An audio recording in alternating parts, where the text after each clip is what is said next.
Hello guys, I'm here to teach you about 3 doable quests in YGG GAP Season 8. First is the Flame of Pendant in Arena of Fate game. First, download the Arena of Fate in the Play Store and connect your account. Then, level up your pendant to at least level 5. If you play Dota, then it is easy to play and you can easily level up. Next, we proceed to the second game, which is the At the Gates of Hell in Immortal Rising. First, download the game, then reach the Hell difficulty tier.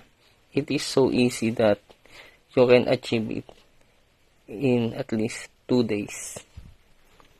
After that, let's proceed to the last game, which is the Survival Pro in the Mystery Society.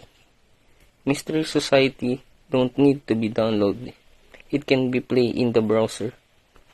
The mission here is try to survive until you are one of the final 3 guests during a match.